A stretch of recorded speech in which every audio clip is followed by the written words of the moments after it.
We have just hopped out of the JW Anderson show, autumn winter 19 I should say. Really super duper exciting. This is the first time we've actually been privy to a JW Anderson show in a little while. And this is the first time he's showing in Paris. Loewe obviously shows in Paris. And that's part of the decision that JW decided to show here. So Loewe, he works here on, and by doing JW's show here, he kind of has 2 extra weeks to play with. And for those of you who don't know, the menswear schedule in January is particularly unrelenting. Menswear designers often have to work over Christmas. Christmas is kind of a fast fairy tale to most menswear designers, particularly London designers. So this kind of gives JW another 2 weeks to play, to create something with a bit more time. And it really shows. The collection was absolutely amazing. Before I talk about the clothes, I want to talk about the set a little bit. Both JW and Loewe collections always kind of present in these beautiful art spaces, so to speak. The actual physical space isn't an art space, but there's always some kind of sculptural element, some kind of art pieces, almost interactive elements. Here there was amazing glittery grainy black floor as if we were on the moon, and then giant planets, inflatable planets hovering above heads, and then as you walked, carpets start to show, illustrations on the floor start to appear through, and then in the back room there's gold sculptures, which is where we were sat. These globes aren't a sci-fi reference. JW is very conceptually looking. These clothes were kind of trying to portray, if you're looking down on Earth, what do clothes look like? What would they be perceived as, and how would we be perceived? And so there was a lot of nomadic kind of traveller referencing in this collection, and that was the point here. So if you're looking at the Earth, do you see these kind of nomadic travellers? How are you perceived? And he's trying to spin that aesthetic on its head. And how do you dress yourself? Why can't you put a trouser this way up? Or why can't you put a boy in this kind of a short? Or why can't you wear a short with this kind of a shirt, with this kind of a jumper? So with that in mind, the collection was super representative of all this, playing with shape that potentially shouldn't go with. So drawstring shorts with jumpers, with straps, with hoods, and these hoods are almost medieval in shape with large gold poppers at the end, and swathes of knit. The knitwear was king here. It was really, really strong. Lots of fringing as well. So much texture you really just wanted to grab. And on the pre-fall women's wear that showed as well, lots of beautiful pleating, but really tightly, almost a crimping, with beautiful checks, long flowing, some kind of prairie dresses with a hood underneath.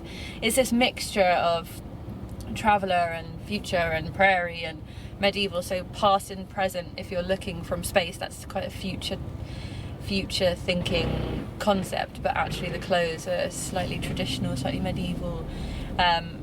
Nothing traditional about the actual presentation, but just the idea of the clothes is slightly more traditional. Odd shoes as well, which is something I think JW has been doing for a while. I think this might be season 5 of doing odd shoes, which is quite fun. And zebra print. Odd as in mismatch, not odd as in like just a bit weird. Yeah, quite right, thank you, Cal. So like leopard print and kind of padded buffalo type shoe. So really, really impressive. The concept behind, again, as well as the space, JW is really influenced by an artist called Paul Thek, who has shown at the Whitney, and 2 of his gold sculptures I think were in one of the rooms. I didn't actually get a chance to see them, which is a shame, but so Paul Thek often plays with optimism and this kind of dark mortality, and I think he's quite known for a dead, I think it's a dead sculpture of himself, or a dead painting of himself, I'm not too sure, but I'll see if I can get a picture up for you guys. This is his kind of work here, which is, I don't know if you can see that,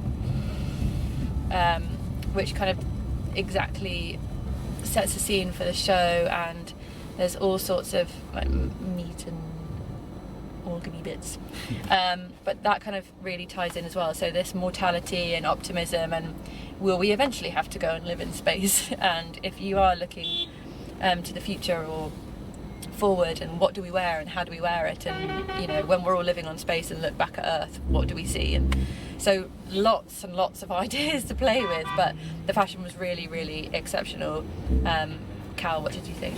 I thought, I mean, these hoods that you spoke about with the poppers really set this kind of silhouette. They really masked out the face because you can't see hair, very minimal makeup on everyone, and it really just showed these very slightly, I saw them as lost boys, but definitely still on that traveller theme. For sure.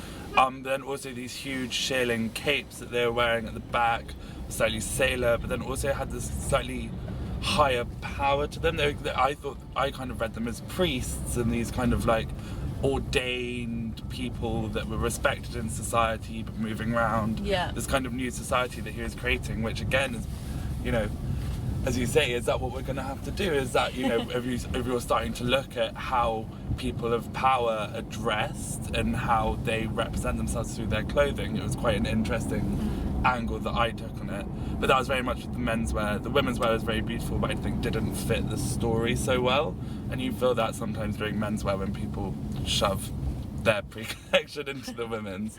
But really happy he's landed in Paris. Jonathan's gone through lots of cycles of, he did Pity, then he didn't do a menswear season, tried that with women's wear, which didn't so much work, I think. So I think he's found a really lovely equilibrium in Paris, and it felt really strong and the strongest I had seen from him in a long time. For sure, I think it was really, really impressive. And actually, when you compare it to the last thing he did in Paris, was it in Paris? Was the Gilbert and George? Yes, but was it a presentation? When he presented that in some form. When he presented that in some way. This is, not that the Gilbert and George was in any way weak, but this was just leaps and bounds.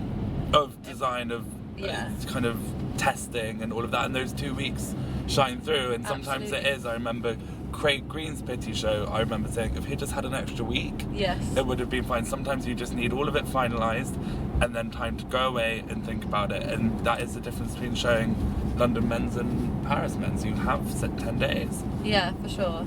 I just thought it was really, I kind of disagree with you with the pre-fall actually. I think the prairie dresses and the hoods was very much kind of buckle up, let's go, where can we transport ourselves to, and the shoes tied in with the menswear because of the animal print and the I think it was hair, which was really strong. Also I should mention the bags, which is something that JW does exceptionally well. These are really great, strong canvas bags, beautiful lining. Some of them were kind of nylon-esque. They probably were nylon.